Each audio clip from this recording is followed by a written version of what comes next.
గోవిందాయ నమః. హారతి లేదా ఆరతి మనందరికీ ఇష్టమే. దేవుడికి హారతి ఇవ్వడము లేదా ఉత్తరాది సంప్రదాయంలో ఆరతి అని కూడా పిలుస్తారు. మంగళహారతులు అంటాం మనం తెలుగువారు. ఈ హారతి ఇవ్వడం అనేది అందరికీ ఇష్టమే. వీటిల్లో రకాలు ఏమిటి? ఇప్పుడు రకరకాలు చెప్తూ ఉన్నారు. కర్పూరం ఎందుకు, దీపహారతి ఎందుకు, ఏ సందర్భాల్లో ఏమి ఇస్తారు, ప్రయోజనం ఏమిటి, అలాగే ముత్యాల హారతి గురించి కూడా బాగా యూట్యూబ్లో మనకి చూడడానికి చాలా వీడియోస్ దొరుకుతాయి. వెంకటేశ్వర స్వామి వారి దగ్గర మన కష్టాలు తీరాలంటే, సమస్యలు తీరాలంటే, అనుకున్న కోరికలు నెరవేరాలి, పనులన్నీ అవ్వాలంటే స్వామికి 40 రోజులు అలా ముత్యాల హారతి ఇచ్చేస్తే కష్టాలన్నీ తీరుతాయి. ఈ విధంగా ప్లేట్లో ముత్యాలు అవి పోసేసి హారతి ఇచ్చి కూడా చూపిస్తున్నారు. అసలు ముత్యాల హారతి అంటే ఏమిటి, భగవంతుడికి హారతి ఇవ్వాల్సిన విధానం ఏమిటి, ఈ వీడియోలో తెలుసుకునే ప్రయత్నం చేద్దాం. ఈ హారతి అనేదాన్ని ఉత్తరాదిను ఆరతి అంటారు. ఈ ఆరతి ఉత్తరాదిని బాగా ప్రసిద్ధం. దేవాలయాలకు కరెక్ట్గా ఆరతి టైంకి వెళ్తారు. స్వామికి పెద్ద పెద్ద స్టాండులతోటి దీపాల ఆరతి ఇస్తూ ఉంటాయి. అక్కడ ఇన్స్ట్రుమెంట్స్ అవన్నీ కూడా బాగా వాయిద్యాలు మోగిస్తూ ఉంటే భక్త బృందం అంతా చక్కగా ఆరతి కీర్తనలు గానం చేస్తూ ఉంటారు. చాలా వైభవంగా ఆరతులు జరుగుతాయి ఉత్తరాదిన. ఆరతి టైంకి వెళ్ళి ఆరతి దర్శించుకోవాలి, సేవించుకోవాలని చాలామందికి అటువైపున కుతూహలం ఉంటుంది. ఆరతి వేళకు అందరూ దేవాలయాలు పెడతారు. ఈ ఆరతి ఇతరత్ర అందరు దేవతలకి జరుగుతుంది, ఒక వైష్ణవ సాంప్రదాయంలోనే కాదు.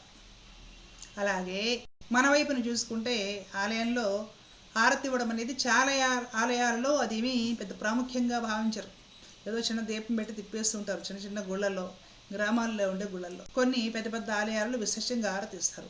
హారతి టైంకి వెళ్ళి అక్కడ నిలబడి హారతి ఇవ్వడము, ఆ టైంకి పాటలు పాడటము, భజనలు చేయడము, ఈ పద్ధతి మన వైపు బాగా తక్కువనే చెప్పాలి. కానీ దేవుడి దీపం చూపిస్తే మనం అందరం కళగద్దుకుంటాం. మన వైపు ఆరతికి టికెట్ ఉంటుంది. దేవుడికి ఒక దీపం ఇలా తిప్పి చూపిస్తాము, 10 రూపాయలు 20 రూపాయలు టికెట్ తీసుకొని రావాలి. అప్పుడు ఇలా తిప్పి చూపిస్తాడు, అక్కడ ఉన్న దీపమే మన గోత్రనామా చెప్పేస్తాం, కళ్ళగద్దుకుంటాం. ఇది మన గుళ్ళల్లో ప్రస్తుతం ఉన్న హారతి విధానం.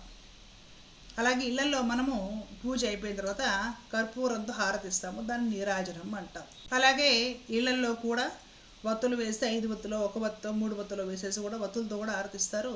చివరిలో కర్పూర ఆరతిస్తారు. బాగా గుర్తుపెట్టుకోవాలి, పరమాత్మకు దీపం దర్శయామి అని దీపం సమర్పించే విధానం అనుకుందనమాట.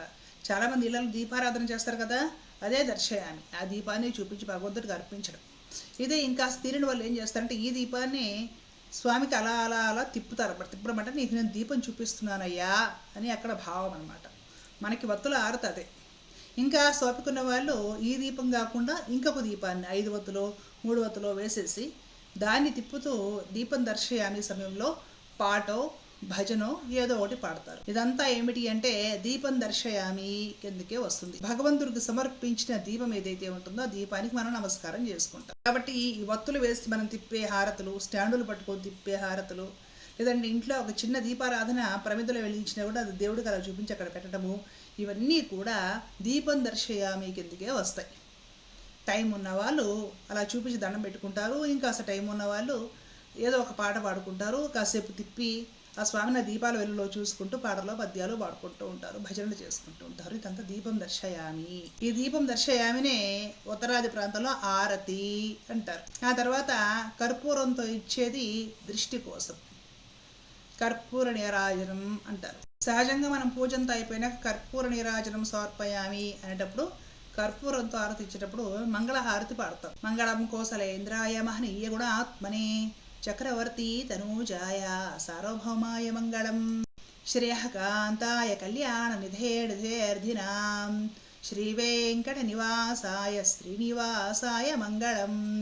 ఈ విధంగా మనము కర్పూర నీరాజన సమర్పించేటప్పుడు మంగళం పాడతాం.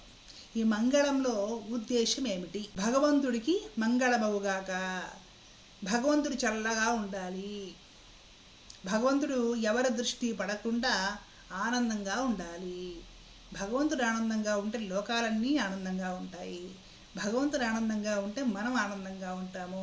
భగవంతుడు సౌందర్యంతో ఉంటే సకల సృష్టి కూడా సౌందర్యంతో విరాజిల్లుతూ ఉంటుంది, కనువిందు చేస్తూ ఉంటుంది సృష్టి జగత్తు మనకు. కాబట్టి భగవంతుడు ఎప్పుడు ఆనందంగా ఉండి ఈ లోకాలను పాలిస్తూ ఉండాలి. భగవంతుడు చల్లగా ఉంటే మనం అందరం కూడా చల్లగా ఉంటాము. ఈ విధమైన భావనతోటి సహజంగా భగవంతుడిని ఆశీస్సులు అడుగుతాం మనం. స్వామి నాకు అది కావాలి, ఇది కావాలి, చల్లగా చూడు, బాగా చూడు, నన్ను ఆశీర్వదించు, నాకు ఆ పనులు అయ్యేలా చూడు. ఇది కాకుండా ఒక మెట్టు ఎక్కిన మహాభక్తుడు, ప్రత్యేకించి వైష్ణవ సాంప్రదాయంలో నాకు ఇది కావాలి అని అడగడం మానేసి నీవు చల్లగా ఉండాలి అనేసి భగవంతుడి శ్రేయస్సు కోరుకునే ఒక అద్భుతమైన ప్రక్రియే ఏ రాజనం లేదా భగవంతుడికి మంగళం పాడటం. దీన్నే దివ్య ప్రబంధంలో పల్లాండు వాడడం అని కూడా చెప్తారు. కాబట్టి భగవంతుడికి కర్పూర హారతి ఇచ్చేది భగవంతుడికి ఉన్న దృష్టి పోవడానికి, భగవంతుడు ఆనందంగా చల్లగా ఉండడానికి, భగవంతుడికి మంగళాలు కలగాలని కోరుకుంటూ. ఇక్కడ మనం తెలుసుకోవాల్సిన వైశిష్ట్యం ఉంది. శ్రీ వేంగమాంబ అమ్మవారు తిరుమలలో పరమ భాగవతోత్తమరాలు, సాక్షాత్తు లక్ష్మీ స్వరూపము. వెంకటేశ్వర స్వామి వారిని మధుర భక్తితో సేవించిన పరమ భాగవతోత్తమరాలు, గోపిక అంశ. ఆమె కూడా ఉన్నన్ని రోజులు పరమాత్మకు రాత్రి వేళ తిరుమాడ వీధుల్లో ఊరేగుతూ ఉన్నప్పుడు శ్రీ శ్రీనివాస స్వామికి ముత్యాల హారతి ఇచ్చేది. ఆమె కుటీరం ముందుకు రాగానే స్వామి ఆగిపోయాడు. ఆమె కుటీరంలో నుండి బయటకు వచ్చి ముత్యాల హారతి ఇచ్చేది. ఈ ముత్యాల హారతి ఏమిటి అంటే, ఈ రోజుల్లో సోషల్ మీడియాలో ప్రచారం ఏంటంటే, ఒక ఇత్తడితో వెండితో కంచెను తీసుకొని దాని చుట్టూ ముత్యాలు వేసి మధ్యలో ఒక బత్తులు వేసో లేదంటే కర్పూరం వేసో హారతి ఇవ్వడం ముత్యాల హారతి. ఇది భౌతికంగా బయటకు తెలుస్తుంది అర్థం అండి. ఆ రోజులో వెంగమాంబ అమ్మవారి దగ్గర ముత్యాలు లేవు. ఆవిడ కుటీరంలో ఉండి కృష్ణమంజరి భాగవతం అంతా కూడా తాను తెలుగులో రచించుకుంది. ఎన్నో కీర్తనలు భజనలు రచించింది స్వామి మీద. ఆవిడ వేసిన ముత్యాలు ఏమిటి అంటే, స్వామికి మంగళం పాడుతూ కీర్తనలు రచించేది. ఆ కీర్తనలే ముత్యాలు. స్వామి ఊరేగింపు వెంగమాంబ అమ్మవారి కుటీరం దగ్గరికి వచ్చాక ఆగేది కదా. ఈమె చక్కగా ఒక హారతి కర్పూర నీరాజన తీసుకొని స్వామి దగ్గరికి వచ్చి వారు ఆ నీరాజన ఇస్తూ ఉంటే, ఈవిడ ఆ రోజు స్వామి మీద రాసిన పాటను భక్తి శ్రద్ధలతో తన్మయత్వంతో గానం చేసేది. ఆ పాటల నిండా ఏముంటాయంటే, భగవంతుడు చల్లగా ఉండాలి, సౌందర్యానికి నిధి పరమాత్మ, ఆయన సౌందర్యము వన్నా తగ్గిపోకూడదు, ఏ దుర్మార్గుల దృష్టి రాక్షసుల దృష్టి స్వామి మీద పడకూడదు, స్వామి ఆనందంగా ఉండాలి, ఎప్పుడు చిరునవ్వుతో ఉండాలి, అందంగా ఉండాలి, దయాహృదయుడు కాబట్టి అందరినీ భరించేవాడు, పోషించేవాడు, రక్షించేవాడు కాబట్టి స్వామి మంగళప్రదంగా ఉంటే లోకాలన్నీ మంగళప్రదంగా ఉంటాయి. ఈ విధమైన భావనతో స్వామి బాగుండాలని, స్వామి చల్లగానందంగా ఉండాలని, స్వామి శ్రేయస్సు కోరుకుంటూ తన గురించి తానేమీ కోరుకోకుండా అద్భుతమైన రచనలు స్వామి గుణగణాలను, ఆ గుణ వైభవాన్ని, సౌందర్య వైభవాన్ని వర్ణిస్తూ చక్కటి కీర్తనలు రాసి సాయంత్రం వేళ స్వామి తిరుమాడ వీధుల్లో ఊరేగింపు వచ్చినప్పుడు వెంగమాంబ వారి కుటీరం ముందు ఆగినప్పుడు ఆవిడ కర్పూర నీరాజనం తీసుకొచ్చి అర్చక స్వాములకి ఇస్తే వారు ఆ నీరాజనం చూపిస్తూ ఉన్నప్పుడు ఈమె రాసిన కీర్తన పాడేది. అదే ముత్యాల హారతి. మనం ఎలా హారతి ఇవ్వాలంటే ఇంట్లో అంటే ముత్యాలు అవి అక్కర్లేదు, వెండి కంచాలు ముత్యాలతోటే భగవంతుడి దగ్గర పనవుతుంది అనేది ఏమీ లేదు. దీపం వెలిగించుకొని ఆ దీపాన్ని కూడా దర్శింపజేయవచ్చు స్వామికి. చివరిలో ఒక చిన్న కర్పూరంతో కూడా హారతిస్తూ మంగళం పాడవచ్చు. పాడేటప్పుడు భావన ప్రధానం. స్వామి నాకు అది ఇవ్వు, ఇది ఇవ్వు, అది కావాలి, ఇది కావాలి అనే కోరికలు లిస్టు చదవడం పక్కన పెట్టేసి, స్వామి నీవు చల్లగా ఉండాలి, నీవు క్షేమంగా ఉండాలి, నీవు ఆనందంగా ఉండాలి, నీవు బాగుంటే లోకాలన్నీ బాగుంటాయి, నీవు బాగుంటే జగత్తు మొత్తం బాగుంటుంది, ఏ దుర్మార్గులకనూ నీ మీద పడకూడదు, నీ సౌందర్యం పైన, నీ గుణగణాల పైన, నీ దయ పైన, నీ పరాక్రమం పైన ఎవరైనా దృష్టి పడితే ఆ దృష్టి అంతా కూడా పోవాలి. నీవు బాగుండడమే నాకు కావాలి, నువ్వు చల్లగా ఉండడమే కావాలి, నా బ్రతుకు నీకోసం, నా ఆనందం అంతా కూడా నీకోసం, నా సంతోషం అంతా కూడా నీకోసము, నీ వల్లనే నేను ఆనందంగా సంతోషంగా చల్లగా ఉంటున్నాను అంటే నీవెంతటి దయార్ద్ర హృదయుడవో అలాంటి నీపైన ఎవరు దృష్టి పడకూడదు, నీవు ఆనందంగా ఉండాలి. దీన్ని ఏమంటారు చెప్పండి? దీన్ని ప్రేమ అంటారు. ఏమీ లేని పూట గడవని కుచేరుడు కృష్ణుడి దగ్గరికి వెళ్ళి కృష్ణుని ఏమీ అడక్కపోగా అంత ఐశ్వర్యంతో ద్వారకా నగరంలో, బంగారపు నగరంలో తొలతూగుతూ ఉన్న కృష్ణ పరమాత్మను చూసి, నా స్నేహితుడు నా కన్నయ్య చల్లగా ఉన్నాడు, ఇలాగే వైభవంగా ఉండాలి, చాలు దేవుడా నాకు ఇంతే కావాలి అనుకున్నాడట. దీనికి ప్రేమ అని పేరు. అడుగుతున్నాము అంటే స్వార్థం. అవతల వ్యక్తి ఎలా ఉన్నా పట్టించుకోకుండా నాకు అవి ఇవి అనేసి తొందర పెడుతున్నామంటే ఆ భక్తిలో స్వార్థం ఉంది, ఇంకా భక్తి పండలేదు అని అర్థం. ఒక పూట అన్నానికి లేని కుచేరుడు కృష్ణుడి వైభవాన్ని చూసి, నా స్నేహితుడు చల్లగా ఆనందంగా ఉన్నాడు, అది చాలు, ఇంకా బాగుండాలి నా స్నేహితుడు, ఇది కోరుకున్నాడంటే దానికి ప్రేమ అని పేరు. భాగవత సాంప్రదాయంలో చూసుకుంటే భక్తులందరూ అదే కోరుకున్నారు. వాళ్ళకి ఎన్ని కష్టాలు ఉండనివ్వండి, తినడానికి ఇప్పటికి ప్రసాదం లేకపోయినా సరే వాళ్ళకి భగవంతుడు బాగుండాలి, ఆయన ఆనందంగా ఉండాలి, క్షేమంగా ఉండాలి. నావాడు పరమాత్మ అనే ఆత్మీయ భావం ఎప్పుడు ఉంటుందో ఆయన క్షేమం గురించి మనకు ఆరాటం ఉంటుంది. వెంగమాంబకు ఆరాటమే ఉండేది. దానికే ముత్యాల హారతి అని పేరు. ఆరాటంతో ఆవిడ కీర్తనాలు రాసింది.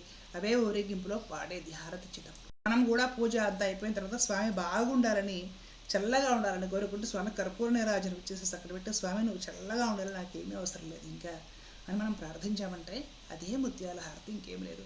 ఎప్పుడు మనం స్వామి బాగుండాలని, స్వామి ఆనందంగా ఉండాలని, స్వామి సంతోషంగా ఉండాలని, మంగళప్రదంగా ఉండాలని, స్వామిని ఆత్మీయుడిగా భావించి మనం నిస్వార్థంగా కోరుకుంటామో మన యోగక్షేమాలు మొత్తం పరమాత్ముడు చూసుకుంటాడు. ఎవరు తెలుసడగాల్సిన పర్లేదు. అనన్య చింత ఎంతో మాం ఏ జనా పర్యుపాసతే తేషాం నిత్యాభియుక్తానాం యోగక్షేమం వహామ్యహం అనేదానికి అర్థం అది. అనన్యమైన భక్తిభావంతో నిరంతరం ఎవరు నన్ను సేవిస్తారో, ఎవరు నన్ను ప్రేమిస్తారో వాళ్ళ గురించి వాళ్ళు ఆలోచించుకోవాల్సిన పర్లేదు. వాళ్ళ గురించి నేను ఆలోచిస్తాను. వాళ్ళ బరువు బాధ్యత భారం మొత్తం నాది, ఎలాగా స్వయంగా వహిస్తాను అని పరమాత్మ భగవద్గీతలో సెలవిచ్చి ఉన్నారు. కాబట్టి భగవంతుడి మంగళప్రదంగా ఎప్పుడూ స్వామి బాగుండాలని కోరుకోవడమే ప్రేమ. వేంగమాంబ అమ్మవారు చేస్తుంది అదే. ఈ భావానికి ముత్యాల ఆరతి అని పేరు. అంతేగాని ముత్యాలతోటి రత్నాలతోటి స్వామికి పర్లేదండి. చక్కగా ఈ భావనతోటి మీరు రోజు పూజ చేసుకోండి, స్వామిని ప్రేమించండి, స్వామి బాగుండాలని కోరుకోండి. స్వామిని సేవించడంలోనే మీ ఆనందాన్ని వెతుక్కోండి. మీ బరువు బాధ్యతలు మొత్తం కూడా స్వామి. మీకు చక్కగా ఈ వీడియో ఉపయోగపడుతుందని భావిస్తున్నాను. ధర్మో రక్షత రక్షిత. జై శ్రీమన్నారాయణ. కృష్ణార్పణ.